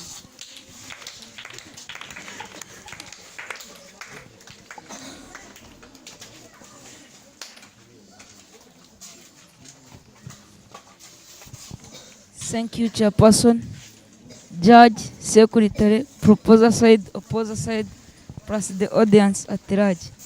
I have come here to oppose this motion, which states that town life is better than village life. It is wrong 100% because of my following view. My first view. In village, we have some plants.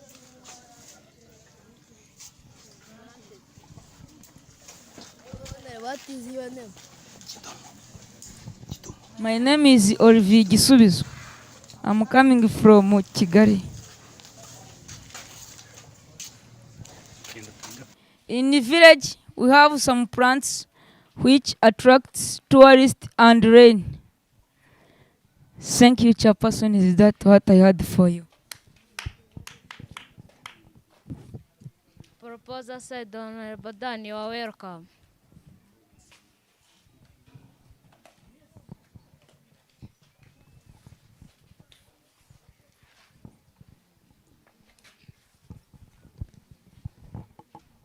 Thank you, Chairperson. Judge, Secretary, opposer side, proposer side, plus the audience at large. I have come here to oppose this motion, which is already states on town life is better than village life. Because of it is good 100%. Because of my following view. My first view. In the town you have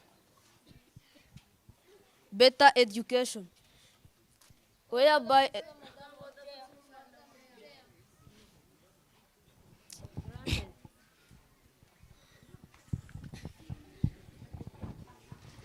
You, Honorable, explain good education.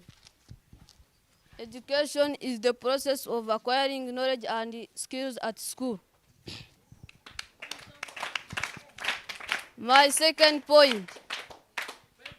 In the towns you have good schools.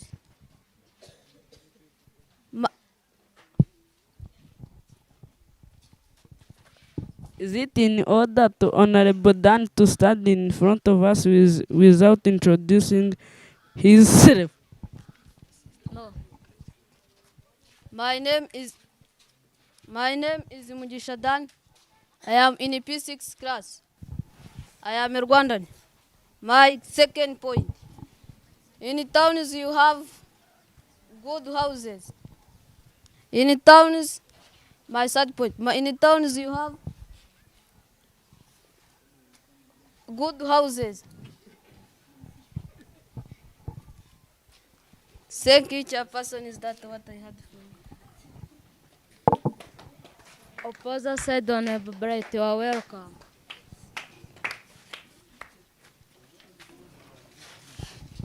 Thank you, Chairperson, Secretary, Judge, opposer side, proposer side, plus the audience at large.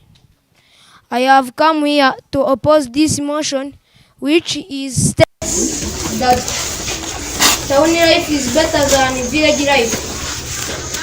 It is wrong at 100% due to the following points. My first point.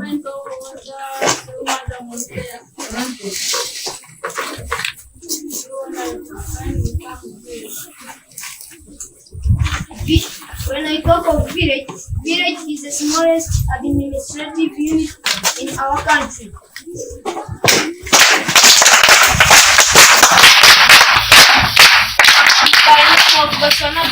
I am in primary 5.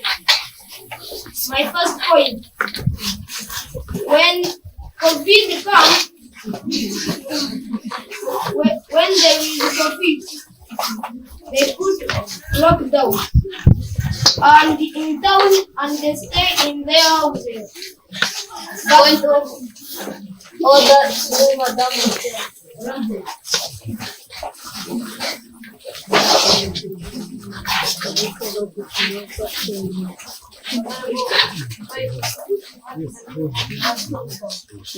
Lockdown is how they can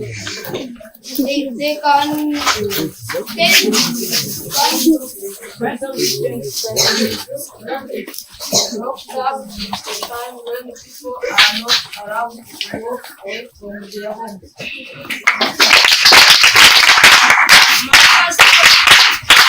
My first point, when they are locked down, in town they stay in their houses, but in village we did not they did not put for us lockdown. We grow our crops and rear animals. My second point, in village there are free water and clean water which can be consumed without boiling. Point of order to Madam. Water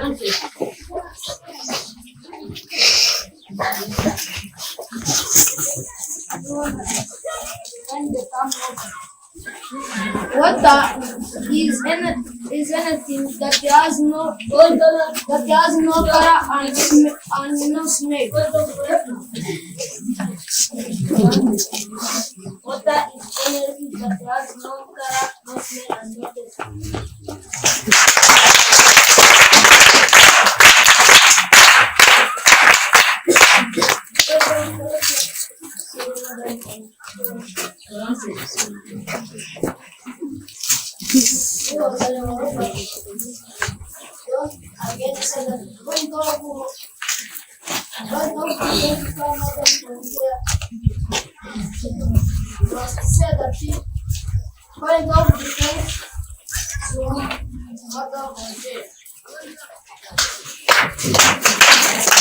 My second point. In the village, there are free water and clean water which can be consumed without boiling. My third point.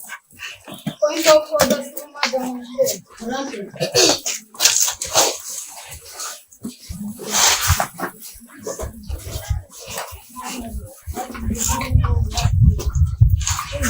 Boiling is how you can get water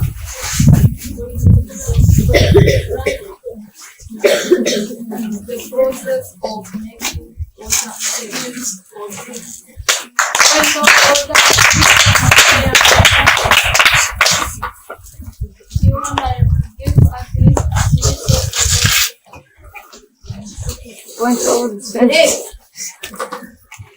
rivers and etc.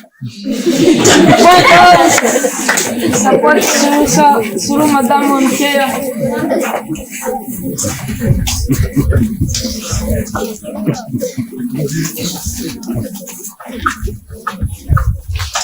Red Sea, river and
My third point. In the village, there are no stray dogs. When I talk of stray dogs, are dogs without owner. Thank you, Chairperson.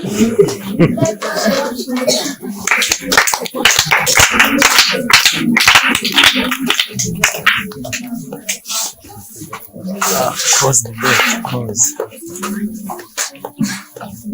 Thank you once again. Let's go for our today's participants.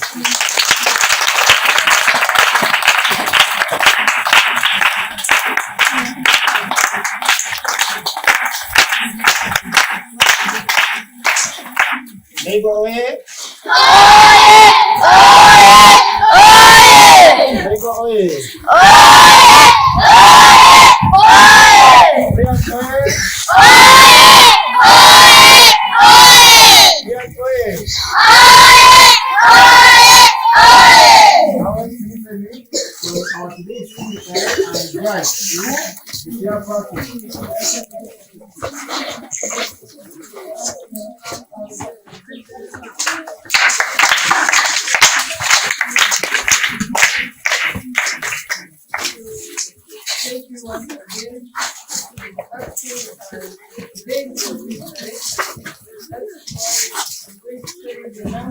point.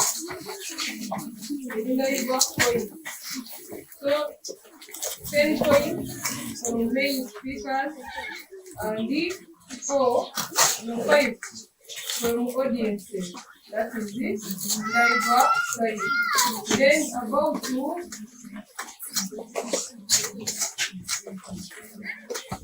brilliant side, 9 points from main speakers and the 4 points from audiences. So those are the points of both sides, Niba and brilliant. Thank you.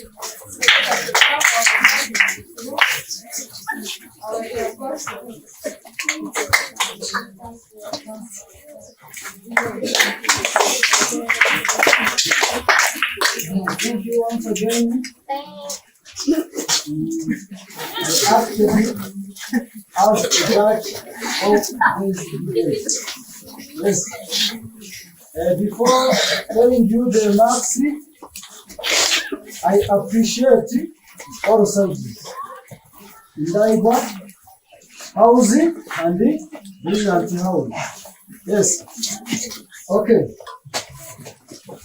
For respecting our time, for opposition side, Niba, they have scored 73.5%.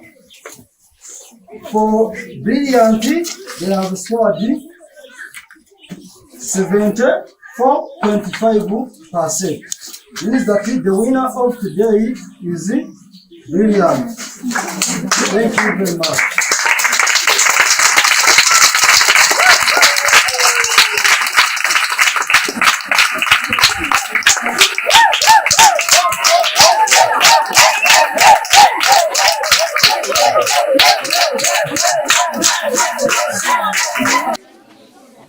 As we are concluding, yes, Indahigwa oye! Brilliant oye! Indahigwa never give up. Never give up. Brilliant never give up. Never give up. The winners of today, already from the judge that the winners of today, Brilliant oye! So I appreciate for your participation today. Yes, from Brilliant, you have tried Andy, you have done something not on the level, but for Indahigwa, for them they have participated from the main speakers up to the audiences. You clap hands for yourselves. Again, Brilliant, you clap hands for yourselves again.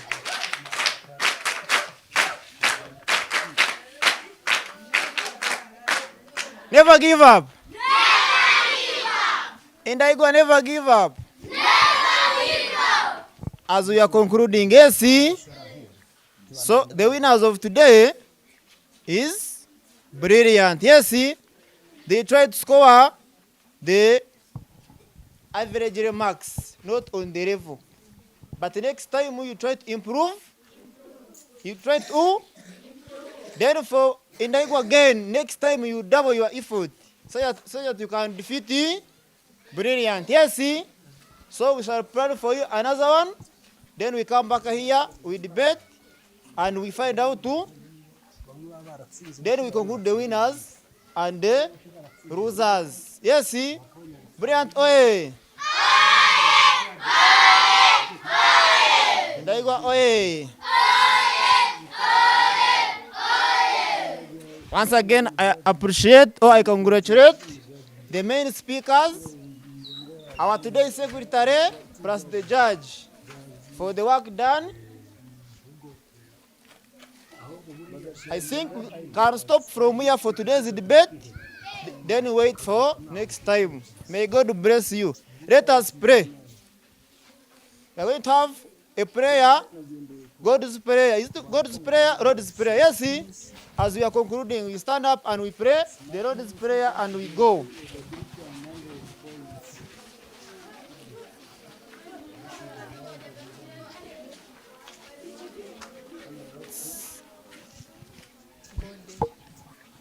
We ready? Our Father from heaven. Our Father in heaven, hallowed be your name. Your kingdom come, your will be done on earth as it is in heaven. Give us today our daily bread. Forgive us also. Forgive those who sin against us. And lead us not in temptation, but deliver us from the evil one. From the kingdom, the power, and the glory are yours now and forevermore. Amen.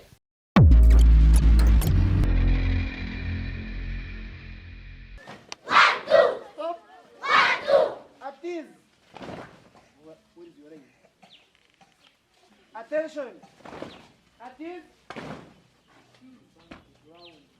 Attention. Attention. Attention. Attention.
Inyuma.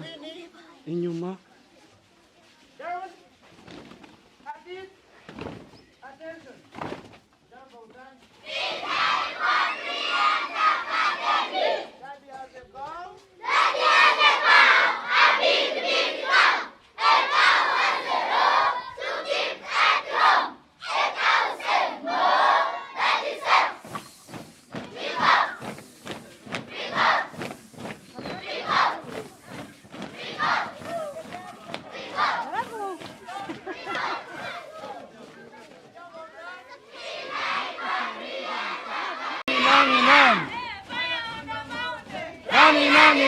Slowly.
Stand up.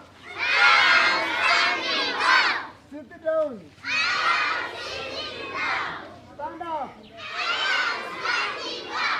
Ijambo bautan. INDAHIGWA BRILLIANT ACADEMY. Far away.